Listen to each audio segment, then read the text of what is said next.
నల్గొండ జిల్లా Miryalaguda sub collector కార్యాలయం ఎదుట వీర్హపాళ్ల గ్రామస్తులు ఆందోళనకు దిగారు. ప్లాంట్ నిర్మాణానికి అంగీకారం సమయంలో ఇంటికో ఉద్యోగం హామీ ఇచ్చినప్పటికీ 7 ఏళ్లు గడుస్తున్నా ఉద్యోగాలు కల్పించకపోవడంపై నిరసన వ్యక్తమైంది.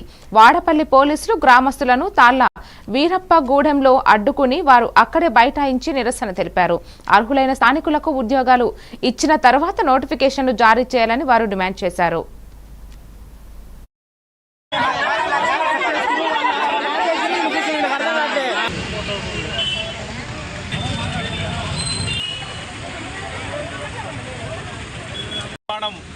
అయిపోవచ్చింది, దాదాపుగా 80% అయిపోయిందని ఆల్రెడీ కూడా దానికి సంబంధించినటువంటి కొటేషన్ ఇచ్చేశారు మొన్న సీఎం రేవంత్ రెడ్డి గారు.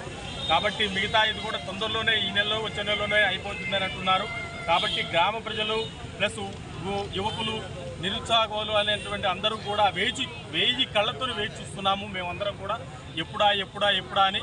కాబట్టి తొందరగా ఎమ్మెల్యే గారు కానీ పైన పెద్దలు కానీ అధికార మంత్రులు కానీ తొందరగా ఈ నిర్ణయించి మా అందరికీ కూడా వీర్లపాలెం గ్రామ ప్రజలందరికీ కూడా తగు న్యాయం చేస్తారని, అది కూడా తొందరలో చేయాలని మేము మా అందరికీ ప్రతి కుటుంబానికి కల్పించాలని, వీర్లపాలెం గ్రామ ప్రజలందరికీ కూడా ఈ సహకారం నెరవేర్చాలని పైన ఉన్నటువంటి పెద్దలందరికీ కూడా పవర్ ప్లాంట్ అని చెప్పారు.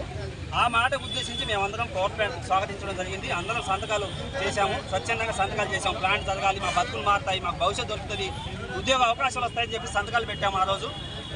ఇప్పుడున్న ప్రభుత్వాన్ని మేము వేడుకునేది ఏంటంటే, మేము 7 సంవత్సరాలు ఓపికతో ఉన్నామండి. ప్లాంట్ని ఎటువంటి ఆటంకం కలిగించకుండా నిర్మాణానికి పూర్తిగా సహకరించాము. ఇప్పటి వరకు ఆ ప్లాంట్లో ఆ కాంట్రాక్టర్ల కింద గుమస్తాలుగా 10,000కు 12,000కి డిగ్రీలు బీటెక్లు చేసి కూడా మా పిల్లలు మేమందరం చేశాము. కానీ ఇంకా మాకు ఓపిక లేదు. ఆల్రెడీ భూములు కోల్పోయిన వాళ్ళకి ఉద్యోగ అవకాశం కల్పిస్తూనే ఉన్నారు. అలాగే మాకు కూడా